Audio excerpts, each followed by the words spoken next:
certain religious groups were like, oh yeah, it's the devil's work, It's the you devil. know. So We're going to yeah, have ourselves a good old fashioned book burning.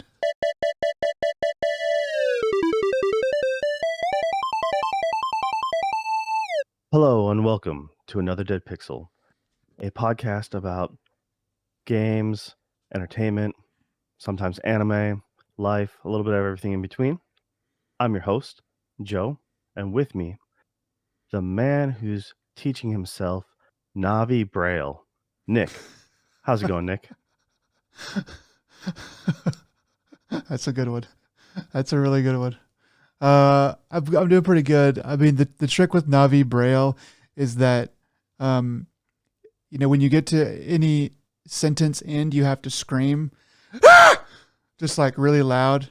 Um, and so it's hard to practice, at least to really practice. I like to go to a coffee shop and practice it, but people, they just kind of, they just kind of look at me kind of funny. And, I mean, I did it. I was doing it the other day, and this old lady like spilled her coffee all over herself and burned herself pretty bad. Um, That was the noise you were looking for at the end of the sentence. yeah, exactly. Yeah, yeah. She burned herself pretty bad, and then I had to leave because I think someone was talking about calling the police, something like that. So I can't go back to the get back to the coffee shop on Smith and Eighth for a while. But other than that, I'm doing good. Yeah, it's a weird world we live in. Yes. Well, I'm glad things are going well for you, other than you having to run away for attempted aggravated assault, maybe. Uh, Aggravated attempted assault, attempted aggravated. I don't know. but yes. Aggravation and All right. So temptation. Yeah. Other than that, not that anyone really is probably ever going to care about it at all, but I think I'm going to shave my beard. I'm going to shave my beard and my mustache. Going to go back to the old clean shaven look. So next time you see me on this podcast, I will probably be clean shaven. baby Nick is back. All right. Yep. Give him something to look forward to. Baby Nick is And back. yeah, all right. Will be New back. changes. Other than that, how's the last couple weeks been for you? Pretty good. Pretty good. Been playing more games, more old games, so I'll talk about that a little later. But unfortunately, having to miss out on quite a bit of anime. I've still been watching a little bit of things, but I don't know why it is, but it's kind of just either or. Either I'm in the mood to. I have been watching some more live action stuff though, because there's been some good stuff that's come out, which I'll also talk about later in this podcast. But man, playing some old games and just been in the mood to play some games recently. So that's been good for this podcast, I guess. And yeah, we'll just see how that goes. But how are you, Joe? How are you doing? Flipping tired, man. I've had two sick kids the last couple weeks. That's they're good now, but it was like my eldest was getting some pretty high fevers, and it was like up and down roller coaster. So finally got them squared away, and then of course I got sick afterwards. And it's just the exhaustion and just dealing with it. So yeah. Luckily my wife kind of got away scot free as far as illness goes, but she got to deal with all of us whining about being sick. Mm. So she had her own troubles. But yeah, no, we're all good now. But unfortunately, that did eat away at a lot of my time. So I did get to play a few games, and I've pretty much missed out on any TV watching or anything like that for the most part. So outside of a bunch of kids shows, anything to keep them smiling, right? So, but yeah, don't worry, I won't go in on those ones. Yeah, right now everyone's doing fine. I'm on the mend, uh, and I guess it's the best the best time to be on the mend right now. So, yeah. Outside of that, let's see. We have quite a bit of news here. So why don't you go into it, Nick? Yeah, all the news is I don't know. To me, it's just been so slow. Overall, there's really not any scandals, I guess, going on like there were last Hooray! year. I guess that's a good thing. I guess, but Anyway, so it's just still been sort of like, okay, that happened and that happened. I kind of quit listening to video game podcasts because I didn't want my own opinions to be tainted. But I might go back and listen to some older podcasts, or maybe pick back up on some of the ones I used to listen to, just kind of get a feel for how other professional outlets are interpreting news. Maybe I can look at things a little bit differently, the way that they do, to bring all y'all better quality news. But anyway, so first up, I just pulled this story, kind of a mixture of three stories, about Hogwarts Legacy. So Warner says that they are pleased with the performance of Hogwarts Legacy, and I can see why. They have sold 12 million copies in 2 weeks, and then also there is a report that there is a TV show in development on Hogwarts Legacy for HBO Max. Um, that last one kind of makes quite a bit of sense because a lot of Warner stuff, like their DC stuff, has been on HBO. They've kind of made partners with HBO in general. So it makes sense that they would be doing something with Harry Potter because they have that as an IP. 12 million copies is good. That's definitely nothing to sneeze at.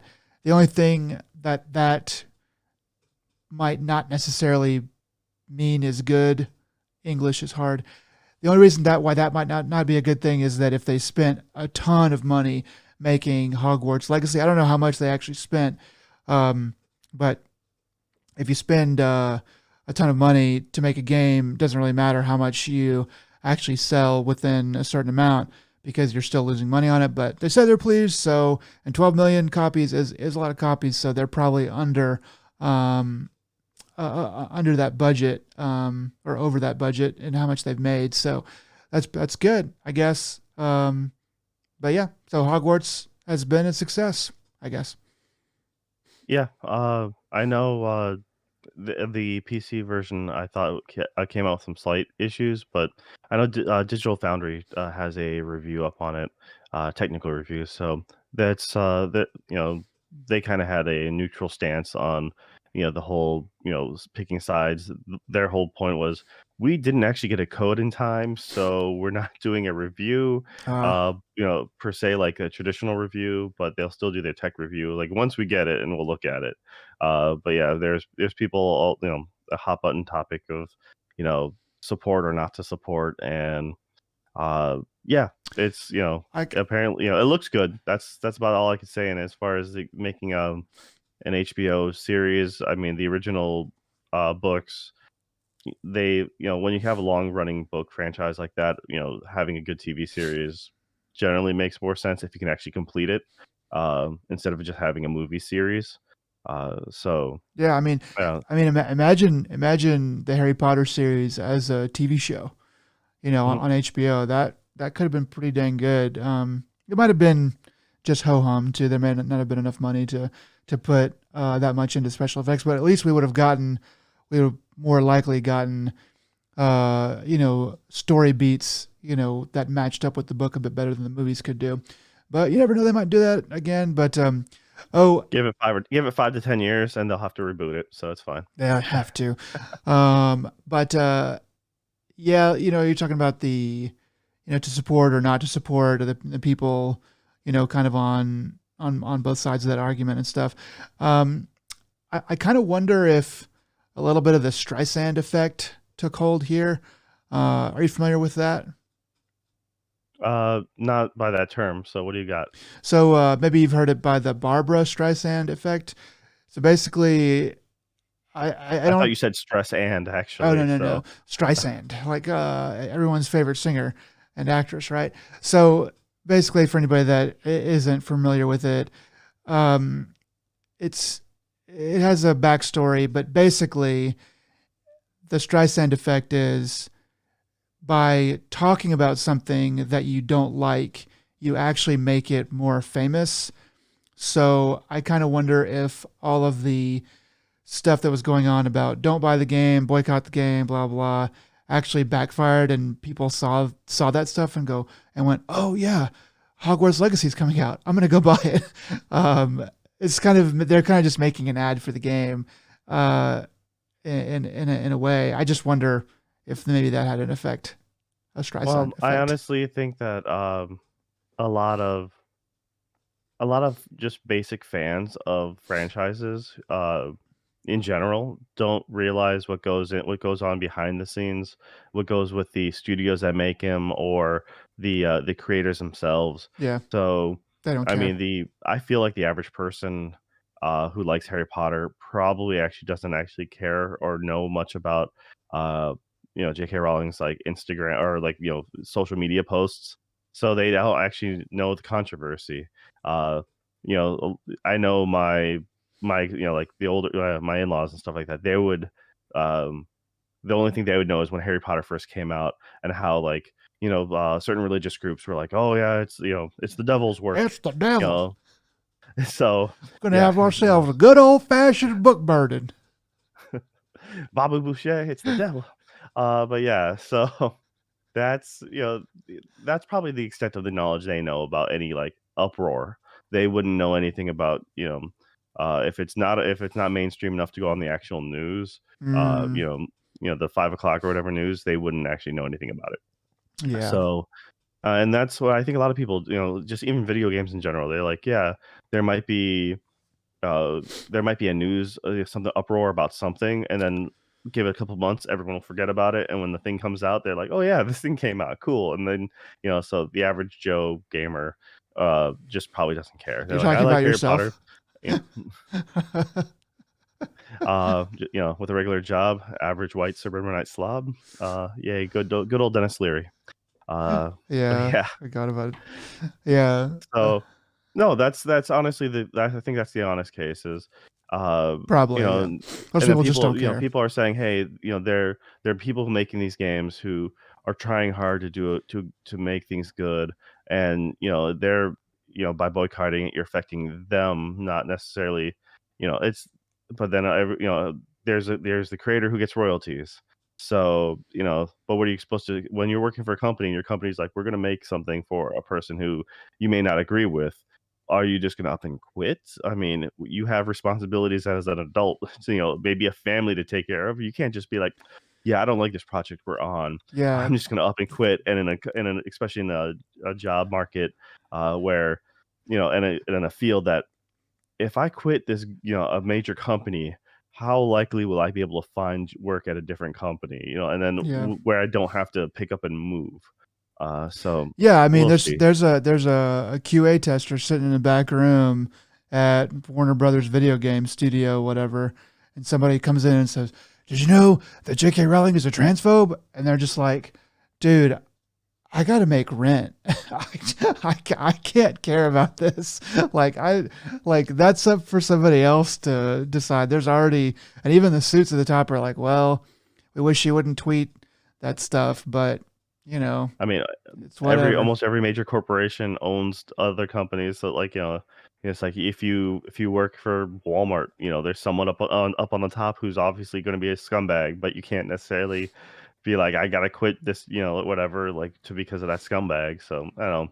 Yeah. It's so yeah, it's a tough spot to be in. I sure as hell don't have a time for an open world Harry Potter game. But it looks nice. It looks really pretty, but I will uh probably make my purchase of it in March. So I might have played a little bit of it by the time we talk again, but yeah, lies. I've heard this one before. Lies. you have heard these lies before and you'll hear them again. um, I don't know, like I was hyped for it. I was sort of hyped for it, and then you know I just saw some reviews and it seems all right. And I don't know, it's a pretty looking game. I'm sure it's going to look great on my TV and my PlayStation 5 and all that stuff. And I want more PS5 games. I want to continue to build my library, but um, it's also like, I'll wait. But what you need to do is put that money towards getting yourself a PSVR 2 that just came out. So, yeah. Perfect segue. Yes. So yeah, that just came out on the 22nd. Literally just a couple days ago, officially launched. We got it's I believe it's 549.99 for the basic headset, and then essentially 599, so $600 for the bundle with Horizon. And so yeah, that's for all the reviews look like it's a really strong piece of tech. It's really cool. The only question is the longevity of the system, because a lot of people are worried Sony has a hard time following through with some of their extra things. They kind of they kind of didn't make this the most loud and proud moment. They're only selling it through their Sony's website, or at least initially. So they're just making it very awkward. Um, and yeah, we'll see how this plays out. I would really like one. The only reason why I didn't get one right away is because they decided to cut the PS VR1 library, because originally like, yeah, it's going to be backwards compatible, and then they're like, nope. And so I'm like, well, that completely stopped me from like that took 60%, 80% of the wind out of my sails. I'm like, all right, I'll just sit around and see, because I waited until the first headset came out with their version 2. They came out with a little bit better, breakaway box that did HDR pass through. They had the headset had like a different cable, so it doesn't have the volume on the tether, but the actual volume in the actual headset, stuff like that. There was a couple nice new tweaks to the version 2, but I also waited until to get my PS4 until the Pro came out. Uh, yeah, all thanks to you, because I had it all shipped to your place in Hawaii. And instead of having to pay for shipping, I went ahead and just brought empty suitcases and loaded those up, and like, yep, I'm bringing this back to And back to Japan. years later, you were able to return the favor with the PS5 to me. So I Yep. definitely it's come full circle.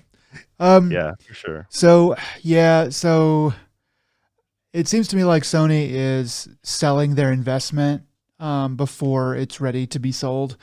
Um, with this, like they're trying to make money off of, I know backwards compatibility is not as easy as it seems.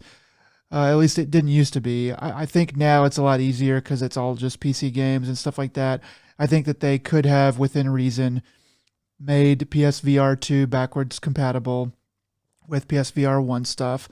And I think that they really needed to do that because this system is with VR, it needs every single good thing that it can get. And they're putting it out in February, um, where it doesn't have a lot of competition, which is good, but it also doesn't have a lot of fanfare. Everyone's still recovering from all the money they spent on Christmas. Um, so it's a little bit of an awkward time. It just, all these things just kind of add up, and you kind of look at it and you go, you're kind of sending it out there to die. I wasn't really paying attention whenever PSVR 1 came out. Maybe it came out under similar circumstances and it did okay or whatever. The very fact that we have a PSVR 2 to me at all says that they had some success with PSVR 1, enough to merit, making another one. But, you know, I want more fanfare out of it. I want more fanfare, and I want a lot of value. I want to really scratch my head and go, is Sony even making money off of this? Because they're giving me so much value. Because it's going to take that to get this system that people don't really need into their living rooms. You're going to have to go, hey, you're going to get all these old games. You're going to get all the new games. You're going to get, we're doing a bunch of cool new games, a bunch of killer apps, and we're hyping it up, and we're having it, we're giving you all this stuff and making it look cool and stuff like that. And it just doesn't feel like that to me, and it just makes me kind of sad, honestly. Yeah, so there are a few games I believe that are able to be a free upgrade, but I know things like Tetris Effect they're charging like a $10, to buy the VR2 version. I'm fine with that. There is money to go into making making things compatible. Not everything should be entitled and free, especially with having paid like last gen prices and everything else had the minimum going up at least $10 for the new console. But I Yeah. can I can reconcile with a small upcharge. At least you're discounting for those who've already committed once before, and you're going to get a much nicer fidelity, especially with the new headset and everything like that, and the experience will just be better. So with the new gear, uh, but yeah, everything that I've seen about the this new headset just seems phenomenal. Uh, it's a really good entry point for those who want to, and they have real legit controls opposed to using PS3 Move controls, which those things they did the job, and let's just leave it at that. I mean, So it allowed them to make it in the first place. I just, I mean, I think this is just a bet. It's just a gamble for Sony. They're just like, well, you know, we're gonna really try not to lose money on this because we really just don't know if it's gonna take off at all. So we're gonna put it out, and we're pretty sure we can break even. And if it works out, then great, we'll start putting more money in it. But if it's not, then we're definitely not going to lose money on it. And I just think that's kind of cowardly. You know, they have a lot of really successful things going on with the PlayStation, and I think that having a flub that costs them money but gains them a lot um, of consumer confidence uh, would go a long way, even if they're like that. Let's say they make a big gamble on this and they give away a bunch of stuff and they kind of lose money on it. But everybody at all the outlets and all the gamer scuttlebutt is like, they really tried and they did us a solid. And yeah, it didn't sell well, but they really tried to make it. And they're not going to make another one because it didn't sell, but they really tried.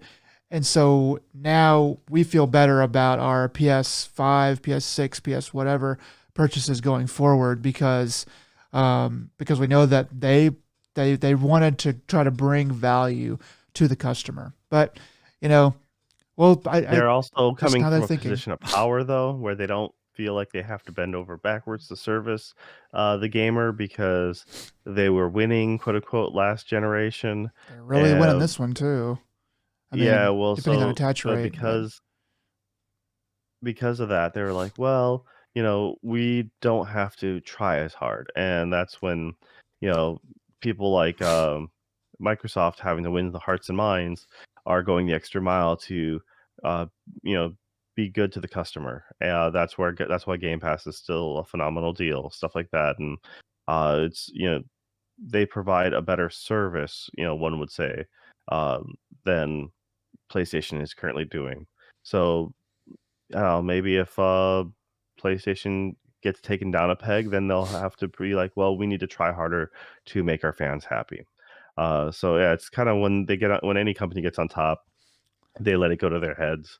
They tend to uh, forget about the little guys who made yeah, them what they are, and then they'll this it literally just repeats itself. So yeah, it uh, always seems to go that way. But they'll be lucky if the governments block the Xbox Activision deal. If that does not go through, then that will be a big bullet dodged by Sony because um, I just see like I mean the future. You never know what the future's going to bring, and somebody is coming to take your lunch. Um, so yeah, but yeah, I don't know. I hope I can afford PSVR 2 in the near future, but that remains to be seen. yeah. I like I said, eventually, I'm hoping relatively soon they'll come up with a 5 Pro or at least a 5 with a 2 terabyte, internal right out the gate, and then I'll go ahead and I'll probably pick that up at the time. Possibly one with a better. I'm not the biggest fan of. I like the PS5 look as a concept, It's but huge. as a practical thing, yeah, I'm loving the industrial boxiness of my Series X right now. That is It's, definitely the better design. I mean, I didn't think that when it came out. I was like, oh, the PS5 looks cool and stuff like that. But then I heard about it, and then I got it in my house, and it's like, well, this thing has to have its own stand, pretty much. It's just, and it's white, so any light that's coming off of your TV is shining off of that thing completely. Well, you can get you can finally get a panel change. And it's like, I don't want to open up my PS5, my $600 whatever investment, and fiddle with that stuff. Like, it's, I'm if with you you wanted to there. fiddle with your investment, you go ahead and build yourself a new gaming I rig, just right? build Yeah. another PC. Like, there, I already have a hobby for that. That cost me thousands of dollars. So, yeah. Anyway, Yeah, no, for sure. But, also, PlayStation just recently had their State of Play, and you we both, didn't think there was a lot there that we really personally cared about, but you found you mentioned a few things, so, yeah. Just that I yeah. just saw that 5 VR games got announced. I'm not gonna say what they are here, but that's a good smattering of games. Nothing that looks like it's going to be like the next Halo or whatever, but it's good that they're throwing out a lot of games and trying to support that. So that's kind of just something to tag on to the end of our PSVR talk. As far as the rest of the state of play, I skimmed through what was going on, and nothing too exciting for me. I didn't watch it. I got to be honest, but I don't. There's no games coming out that I've heard of that I'm really excited about. That would be coming out right now. So I didn't see anything in there either that was blowing my socks off. So kind of just a ho hum state of play. Maybe the next one will be better. Alright. Um, yeah, then, let's see. Outside of that, you have in here something about Angry Birds, so Yeah, what's going on with that? yeah. So we all played Angry Birds, right? When that came out 10 years ago, I was gonna say, 15 years I don't know, ago. a lot of kids don't know like this, like, that you mean that cartoon show? Uh, Yeah, so Angry Birds, Rovio is the studio that makes Angry Birds, and I guess they made a lot of money off of it or whatever, but they have decided to delist Angry Birds from the App Store once again. I didn't know they'd done it before, at least maybe I did, I don't know, but they've decided to delist it from the App Store. For a couple whatever reasons, but the main one being that it negatively impacts their other games. So that's kind of what I'm kind of talk. That's kind of why I brought this story up, because it seems kind of strange to me. Like, your most famous, biggest game negatively impacts your other games. Uh, I guess they mean like it keeps people from buying their other games.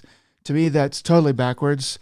It's like you have this one game that is amazing that everybody loves, um, that makes you all kinds of money. You keep that out front, and then yeah, other people are gonna mostly buy that game, and then like 50%, 25% of the people who play that game are gonna go, oh, I wonder if they have any other cool games, and they're gonna go look at your other games, and they're gonna play those games, and those other games that are not Angry Birds are not going to do as well because they're not Angry Birds, and they're like, they just don't have the same, they're just not as good or whatever. But that's fine because they're still making money. But Angry Birds is also making money. I don't know why you delist Angry Birds and make Angry Birds stop making money so that your games that no one was playing anyway, people will hear about even less because they're not being exposed. I don't know. Joe, what do you think? yeah, it's one of those, depends on what how they determine, negatively impacts, I mean, they made movies about Angry Bird, like, I it is an icon for them, so unless if it is overshadowing everything else and everyone just can't get past like, that's the Angry Bird developer, uh, it's like being typecast, I suppose, like, "Oh, you're a comedian and you wanna do a serious role? Well, we don't care because you got to do that comedy thing, hook them Yeah. with a stick, do the thing, you got to do the thing. And so maybe that's the mentality, like they want to break out and do something else. Um, and then all the app stores and everything like that will just always show Angry Birds on top, and just like no one's going to give 2 cents about anything else. But yeah, not sure. I mean, even as a free to play, they still made bank, So Yeah, I mean that game was freaking huge. If I don't I know. can still kind of remember the music in my brain, from from like Yeah. 2001 or 2011. It's just like I remember everyone had the game on their phone at least at one point. So Yeah, I don't know. I just thought that was very strange, and I would like someone who knows more to explain that to me because it's very weird. all right, then the last bit of news, a little somber. So Leiji Matsumoto, the creator of Captain Harlock, Interstellar, 555, which Def or 5555, Galaxy Express 999. Unfortunately, he passed away at the age of 85, and due to acute heart failure. Uh, yeah, first one of the first major animes to come over to the states was Battleship Yamato, and or Star Blazer, I think it was when it got in the U.S. title. Because No, it might Star be Blazer sounds. that might be backwards actually because that came out around the same time that Star Wars was really big, and I just remember hearing about this that anything that was named Star, George Lucas was going after with his legal team like really hardcore. So it might have been Star Blazer over there, or maybe I don't know. But I remember No, no. there was No, some it's issue most with that definitely name. Yamato over there. Yamato is 1000% the name over there. Okay. Star Blazer was the like when they brought it over to theaters because it's a space ass theme. I understand Lucas probably trying to hunt everything down, but that Yeah. is Maybe they yeah, just for tried to sure. crush it, but okay. Anyway, yeah, very famous guy, monolithic figure in anime in general, which this podcast has also talked about. So yeah, it's really sad, but I mean, he lived to a ripe old age of 85, born in 1938. So he would have been a pretty young boy during World War II, but lived through that, which was not easy to do. Yeah, as a Japanese person, a lot of people were starving back then, but made it through and lived to 2023. Pretty wild. Yeah, and so it's just one of those things that, like, if you don't know any of his works because it's slightly older, I mean, it's one of those things that they most definitely like helped pave the way for the industry in a lot of ways. The animation style, I still absolutely love the character designs, Good stuff. and so yeah, and for uh, you know, when Interstellar 5555 came out, actually remember seeing this at. I was living in Japan at the time as a foreign exchange student, and I don't know, it's been like 3 or 4 months now since when I was there, and then I walked into a Virgin record store, and I looked into. They just had different TVs up, play different music videos. Um, and I remember the 3 videos I ended up seeing being like, "What the hell?" was Shrek had come out, so they had the Smash Mouth, cover of, All oh, star. what the hell? Yeah, thank you. And I'm like, "Oh, that's weird." It's like just I was not expecting Smash Mouth to be on the like, "Alright, that's" and it was, like, semi-animated, and I'm like and then they had next to it, they had Gorillaz, Clint Eastwood, and I'm like, "Wait, is this a US band?" I was really confused, I had no idea who they were, and I'm like, "But this art style looks really good, but doesn't it looks too different?" I was also very confused on that, and then I saw, uh I hadn't heard of Daft Punk at the time, and I'm like, "This music's great, but this is most definitely the dude who did Galaxy Express 999." I'm like, "I have no idea what I'm watching." And it's just like a giant fever dream. It wasn't until I think it was 2000, so I think that was 2001 when I was there for, uh Yeah, 2001, 2002 is when I was in Japan, and it wasn't until something like uh '08, '09. No, I think it was '08 that I was at a Blockbuster of all places, and they had it playing on the TV there, and I'm like, I pointed to the video, I'm like, "What is that?" And I'm like, and it was just like, he mentioned it's like, "Yeah, it's Daft Punk, blah blah." I'm like, "Okay," so I was able to finally find it, like, something like, 7 years later. So, but no, it's the entire music video, his character work, art design, like that is all his style.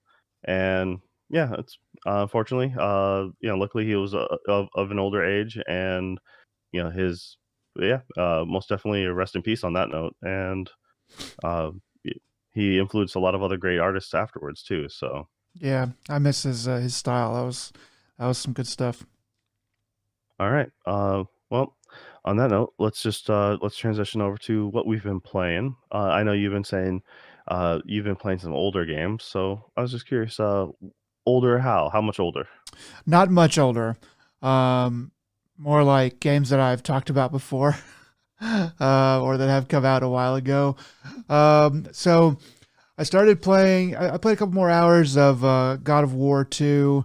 I don't know where I'm at in that game. I think I'm like in the back half. But I was thinking about it, and I was like, you know what? I need to play a different game, because the sequel is coming out soon. So I started to play Breath of the Wild again. And I probably put another 15 or 20 hours in that game. I'm starting to come around to your opinion on it, I think, a little bit more. Out of from 1 to 10, what rating do you give Breath of the Wild? I forgot. Um, I'd probably give it me personally, I'd probably give it a 6. Okay. Like it's one of those things that I think it's now, if I'm looking at it as if I rate it amongst other Zelda games, it's far higher. But if I'm rating it just on open world games compared to other consoles, other systems, and my personal experience. I beat that game. I completed all the dungeons or whatever you want to call them, the trials. The only thing I didn't do was collect all the horses, and I didn't collect all the Korok seeds. Okay. Um, I'm pretty sure I did everything else. And just because at a certain point I was just I hate played that game just to complete it. Like I really looked for all the there has to be more fun here, and I mean, now if I played it as a sandbox goofy game, like I'm just gonna, uh, wander in the world just for the sake of wandering in the world, uh, that would be different, but I did not just goof around. I was trying to do objectives, I was trying to find the fun in there, and I just couldn't do it. So, I mean, it's not a bad game, but there's a lot lacking. So in the end, I was just not happy with it, and I realized it could just be the fact that I'm no longer a Zelda fan. That actually may be the case. I really like to play. I've still replayed some of the older ones. I really enjoyed my time with those, but uh, just this one was not didn't do it for me. Yeah. Yeah. I am. I don't know. Like this game, it is really compelling. It is a game that I find hard to put down. It is a game that I'm also bored with, for small stretches where I'm like climbing a hill or climbing a cliff or something, or walking and I have no idea where I'm going. But um, I don't know. I The game is really, it's really compelling, and it's really well designed. It's a bad idea on a lot of that weapon breaking, weapon fragility stuff, that is executed perfectly. It's the perfect example of like this is a bad idea, and they just executed it perfectly, and so it's like okay. Um, like the game is. I think the game is really good. I think it is really really good. I think it's very well designed. I think that it's It's cool. It's interesting. It's just fun to play. It feels good. The aesthetic is still looks good even now. 6 years later. Um, so to me, I would give it a lot higher than a 6, but I think that it's too irritating. It's just irritating. The game is just irritating sometimes.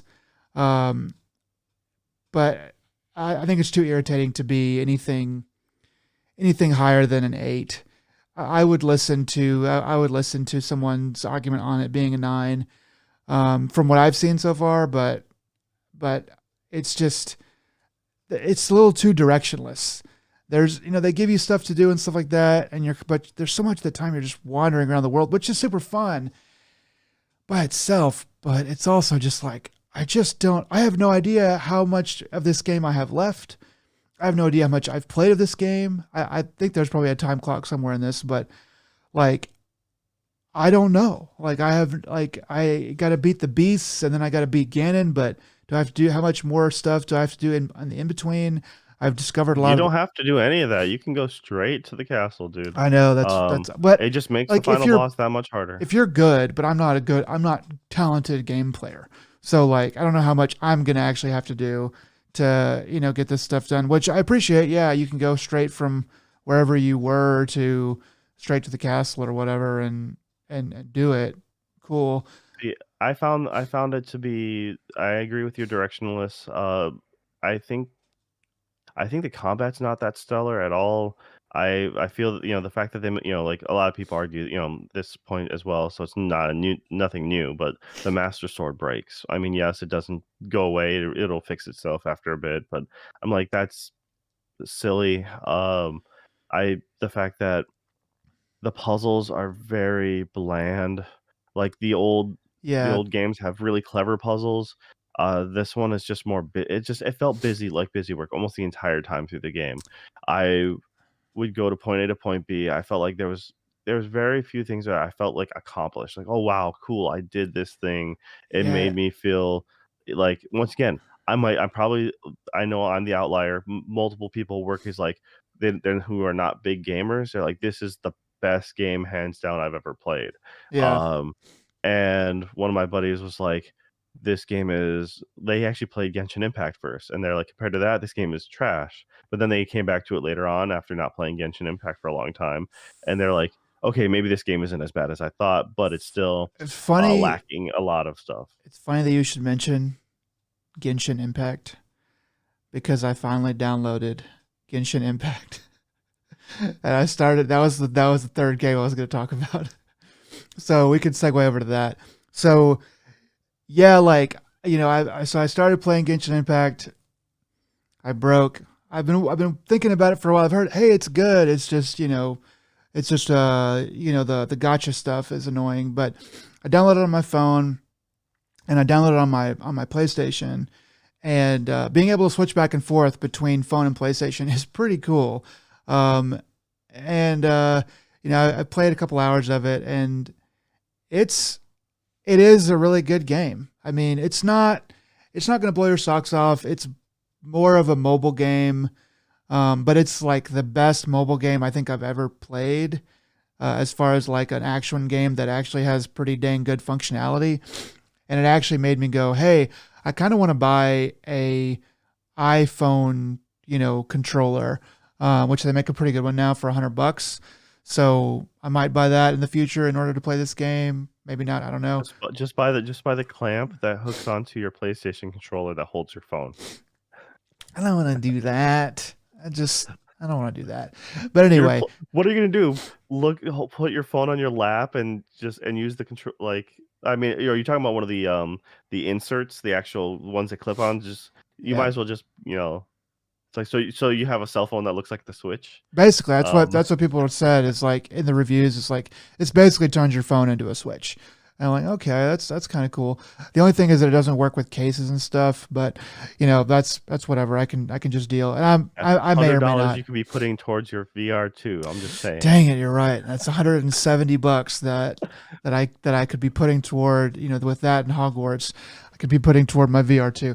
But anyway, so like it's So the only reason I probably wouldn't do that is because it does work really well to switch back and forth between the phone and the PlayStation. It's much more pleasant to play on the PlayStation, but it's not like it's not like a gamey game. It's not really a PlayStation game. It's almost kind of too easy on the PlayStation. They're a little too simple on the PlayStation. I think that there are a lot of things that they did with Genshin Impact that they stole directly from Breath of the Wild, and made better. They kind of streamlined some of that stuff, and they're like, yeah, we don't really care about all that like wandering around and adventure crap. We really want you to have a more full world, and every 5 feet that you go, you have something to do and kill or whatever. And Breath of the Wild is not like that, but switching back and forth between them, which I have done quite a bit in the past 2 weeks, I can say that Breath of the Wild is definitely a better made game as far as gameplay is concerned. You would be pretty stupid to think that the gameplay, the like auto shoot and auto aim bullshit in Genshin Impact is as good as the gameplay in Breath of the Wild. But you know, but the other aspects of it are, definitely give Breath of the Wild a run for its money. And it just depends on what you're into. If you're into a hardcore game, then I would say Breath of the Wild is going to be more up your alley. But you are going to have to sit down and play that game. Then again, like you were saying, like it not being hardcore enough of a game for you. When Breath of the Wild came out, the Switch hadn't even come out yet.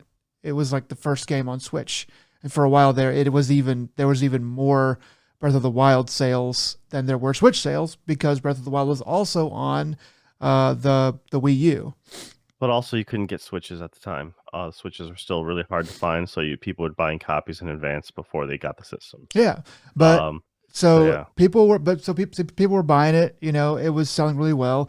People didn't really know how to use the Switch that well, and I think that what Nintendo was thinking is, we've got to make a game that you can do something in 10 minutes and turn on and then hit power on the Switch and put it in your backpack and go to class. You're getting on the train, you have a few minute train ride, you get up that next hill, and then you can just turn it off. And you can get back on the train at the end of the day or at lunch or at whatever time, and then you can turn it on, do something for 5 minutes, and then turn it off. And for that, it does work pretty well. You can accomplish a tiny little thing in about 10 or 15 minutes. And that's really cool. But to a lot of hardcore gamers who are going to sit down and play it for 6 hours at a time, which I think you can do that with it too, which is actually pretty amazing. But I don't think it's really designed for that. And anyway, so I'm enjoying all those games. I'm kind of switching back and forth in between them, and I'm really enjoying all of them.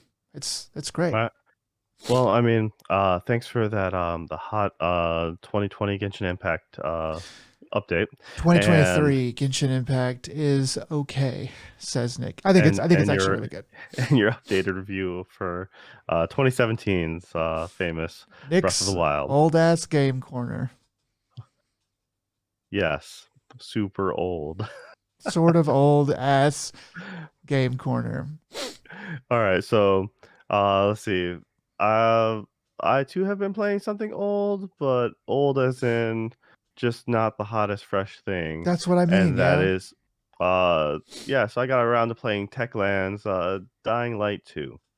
Uh, I actually really liked Dying Light 1. I got a chance to play with multiple friends, and so for those who don't know, it's essentially Dying Light's a uh, first person parkour zombie action survival game. You have it's essentially uh, the equivalent of they make up a fake city and the zombie apocalypse happens and you're in quarantine or more or less in that you're stuck in this one area for one reason or another. Yeah. The first one was Haran, I believe it was, which was like a fictitious just a city in the middle of nowhere, and they were able just isolate them from the disease. And yeah, your guy is in there for essentially their version, like a different version of a UN, trying to infiltrate because you're trying to get to the bottom of what's going on. And uh, the story was meh, it really was, but it looked really good, and you got to being able to play with your friends was awesome. Up to 4 players. Completely killed the edge of, the fear of that game, but that game does something really good where during the day is manageable, and at night, it does really give you a good tense, feeling because that's when, like, they're the super zombies come out, whatever you wanna call them, ones that are faster, stronger, your normal current zombie fare, and Cool idea. Dying Light yeah, so Dying Light 1 they gave it mad support, like, for years. They continually gave free updates and all, like, it was crazy how much they supported that game post-launch. Uh, Dying Light 2, it was a little rocky start, but, they originally came out with a few concepts, and they had to scrap a few things, but the finished product is pretty solid. I've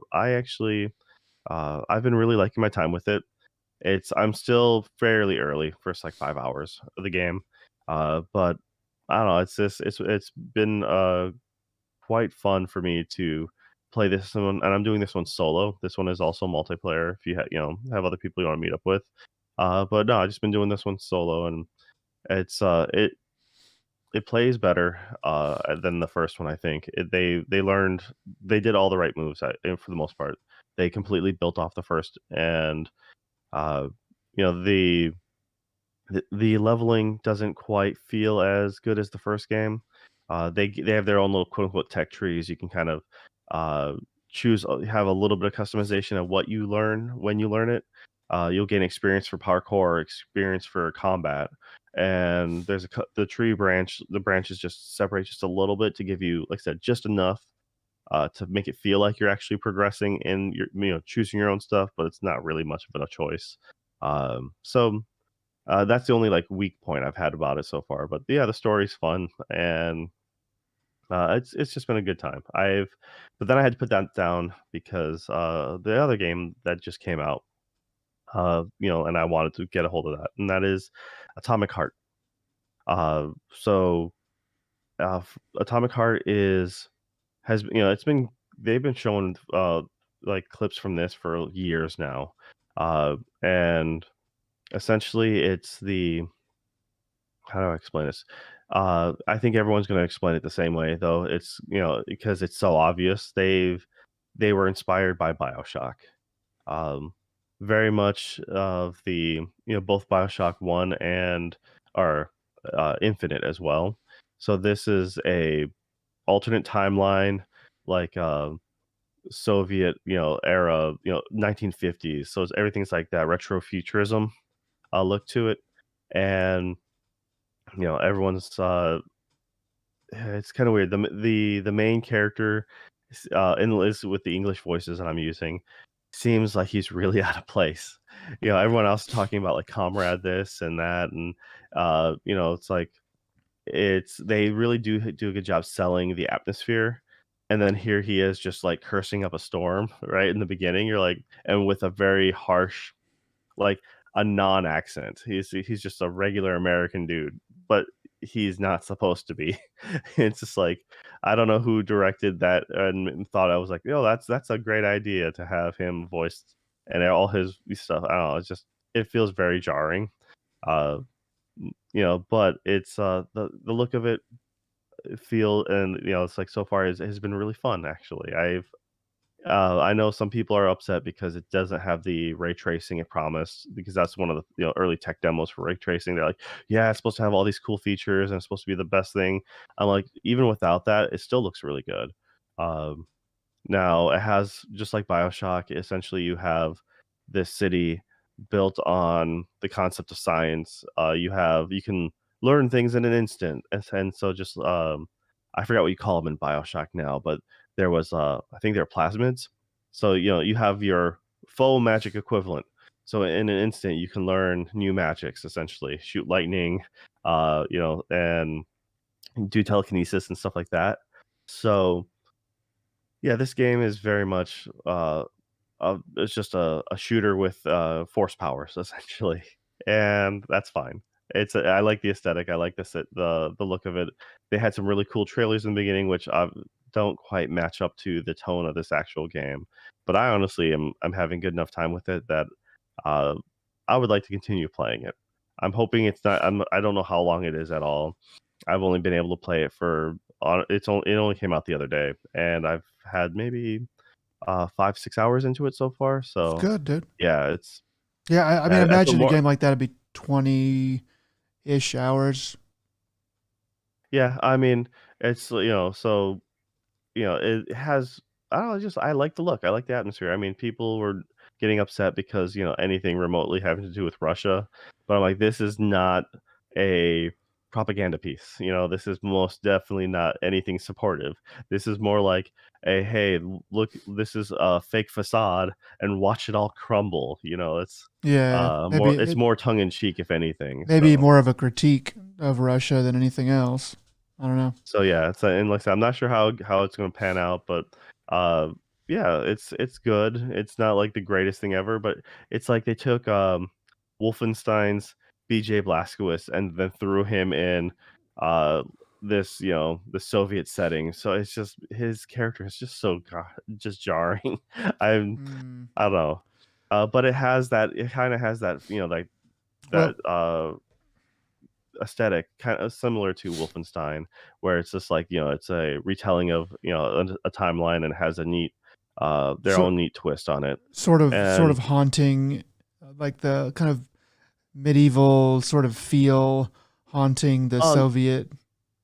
well, it's more the tech behind it because Yeah, a lot of the like Wolfenstein 2 goes into like, the normal streets as it were, but you're taking the concepts of, it's like the machine workings, and they have these robots out in the field or out in the world, and they have essentially it's very jarring because you see their face. It's just the rubber face on a fully mobilized, robot, yeah, and they're like, "Yeah, in 5 years, we like, these machines should, you are supposed to be indistinguishable from people, so you won't even realize you're talking to a robot." That's kind of their future they're selling, yeah. and so, yeah, your guy is very skeptical right out the gate, and I'm like, "Yeah, as your main character probably would be." Yeah. But once again, it just feels like your character does not belong in this setting. Um, so yeah, that aside, it's a fun shooter, and yeah, I'm having a good time with both these games. I unfortunately don't have enough time. Like I said, I've only had a few days this week to play. After recovering, and I still want to continue play more of Tiny Tina. Oh I yeah. was having fun with that one too. So, it's just my wife and I just pretty much had to stop playing while I was playing these games. So, but yeah, that's about all I've been playing right now. So those two, and hopefully I got a few more things in the works in the future. But I want to eventually get around to things like God of War. I mean, I still have my PS4. It's not the best version of the game, but I would still like to play it. I'm not too worried about it. I played through the first one on the PS4, and I'm playing on the Pro, so it's at least better than the original. And yeah, I mean, we'll see. Yeah, that game But yeah, has it's got good gameplay. So if you could turn the settings down or whatever, it's still, it may not look the best, but it still plays. I would hope it still play well and be fun. yeah, for sure, man. All right, so I have not watched a whole lot of anything new or exciting, but Mhm. you said you've been watching a few things. So what you been watching? Yeah, I jumped on the hype train and started watching The Last of Us on HBO Max. Um, and I'm not gonna say anything new here. Probably, I know. I mean, I never played the game. I have it now, and I do want to play it. Though after watching this show, I might not because I'll already know kind of what happens in the game. I don't know. The game I've heard doesn't really want to be much of a game anyway. It it kind of wants to be a movie as it is. But This TV show is quite good. I think it's pretty much a shoe in for the greatest video game adaptation in TV show or film ever made. Not that that's a very high bar, but I can't think of anything that would remotely compete with it. Even after episode one, it's like, yeah, this is probably the best thing that's ever been made. Well, I mean, you got the source material is out of the park though, so it's like that alone, you know. Because I was gonna say, you know, you still got well, Mortal Kombat to compete with, and that's look, still a masterpiece. I didn't play The Last of Us, but that that game wants to be a movie, right? I mean, like, am Yes I? and no. I mean, I actually thought the gameplay was quite awesome with that game. Correction, I didn't platinum it. I did all the trophies for the main campaign, Yeah, and then they had quite a bit of trophies tied to multiplayer.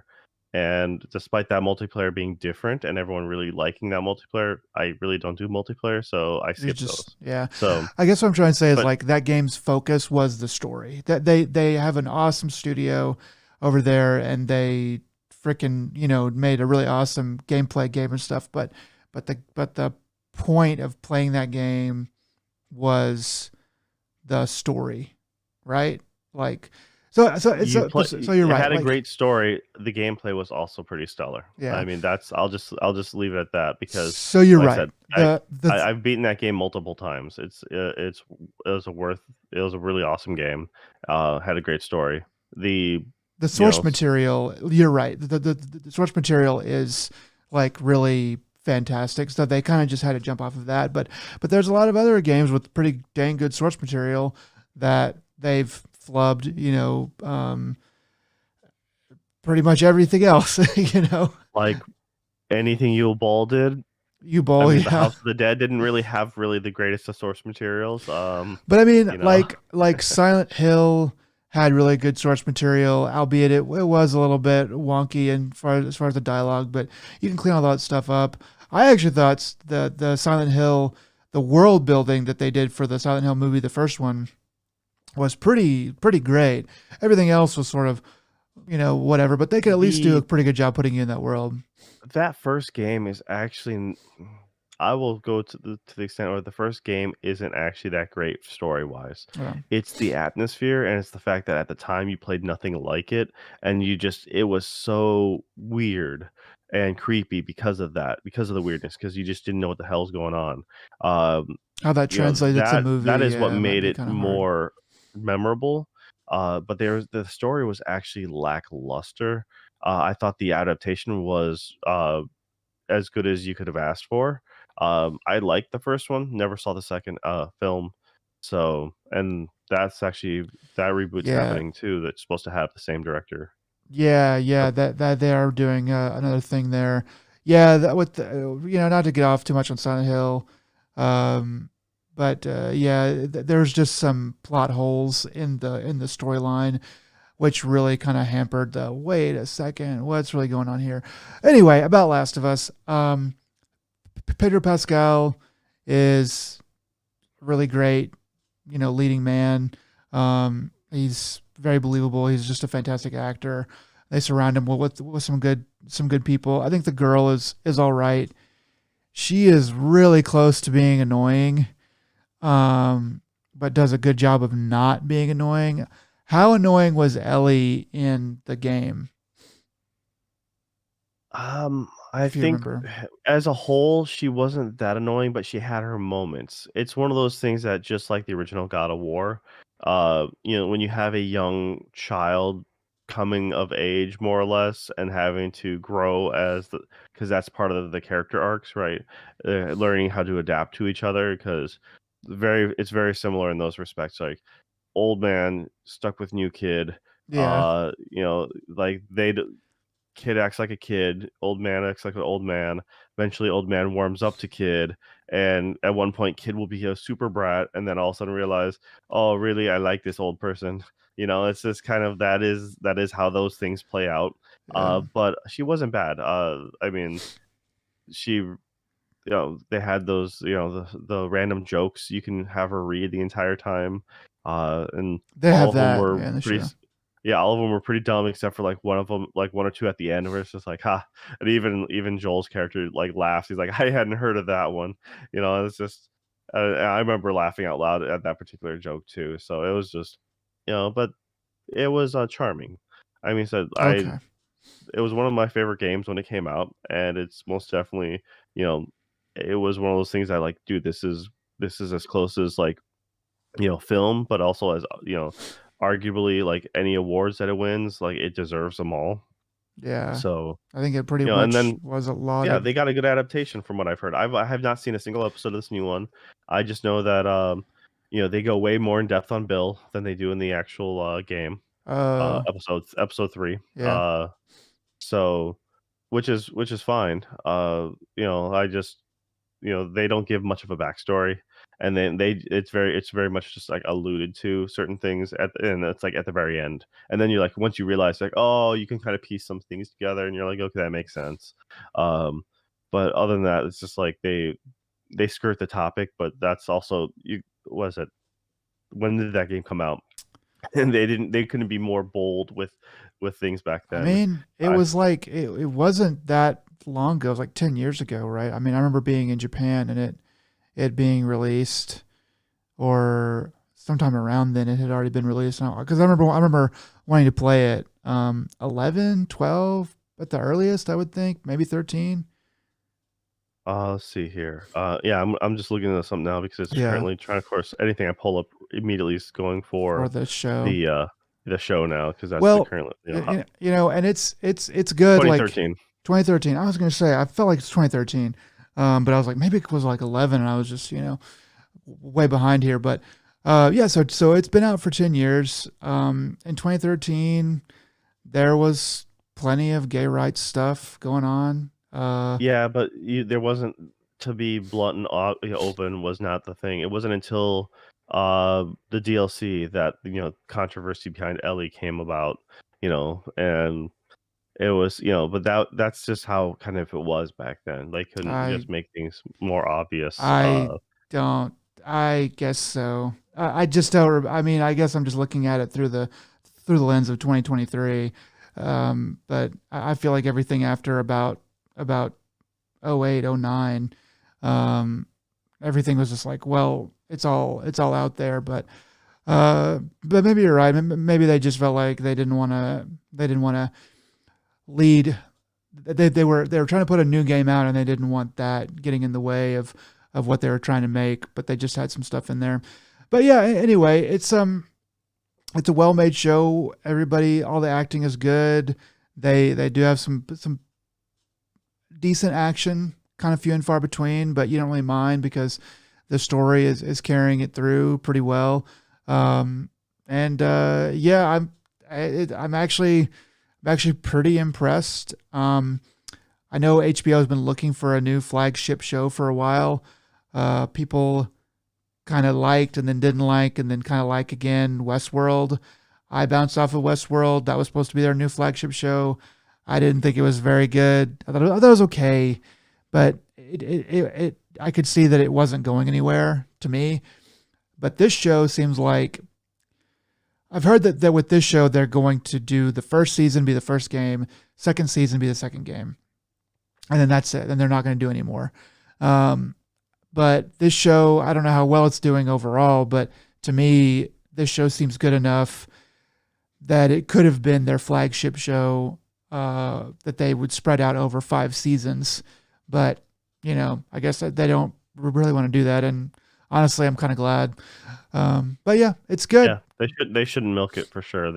I mean, Just, especially when the source material is as short as it is. If you're doing, then you have to do the spin-off like The Walking Dead, right? Where it's just, it's other stuff done in the same universe, but it's a different, yeah, it and could, those you're right. It could get gross fast. But I'm enjoying it. Can't wait I think it's episode 6 just came out. So there'll probably be about 10 episodes. I don't know how many they actually have, but probably around that number. And then and then that'll be the end of that. But I'm looking forward to it. It's really good. Did you have you seen the SNL skit where they did the Last of Us, creators doing Mario Kart? No, but I think I heard a tiny bit that this I happened. sent it to you, but Okay. yeah, for sure, it is totally worth watching. Like just now or It's before? I No, can't. I sent it to you before. Oh, sorry, Uh, I missed it. yeah, it's No, I do uh, remember that. I do remember this. Yes, you sent it to me. That was super hilarious. Yeah, that was pretty freaking good.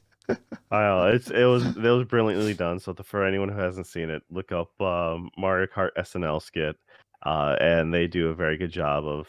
I'm Because pretty sure because it's the Pedro is same in lead. that, isn't he? Yeah, I'm pretty sure. Yeah, I'm not sure if he was a special guest for for that episode of SNL, but Dude, that yeah, was really funny. he's in that bit, and uh, yeah, I don't know, it's just they do a really good job making fun of The Last of Us and Mario Kart at the same time. Uh, the production value for that trailer, that skit was really high too. I felt for an SNL bit. Dude, they went Uh, all out. That looked real. That looked like a YouTube short from College Humor, or Funny or Die or something. yeah, But for sure. that was good. Yeah, um, yeah. So it's a good show. If you didn't know, I guess then you've been living under a rock. But yeah, that's pretty much. There's another thing I've been watching, but I'll probably save that for next time when I've finished that. And yeah, All right. Well, thanks for joining me, Nick. And for all those who have stuck around, thank you for, listening to us. This has been, another Dead Pixel. And I guess until next time, take it easy. all right, guys. Bye.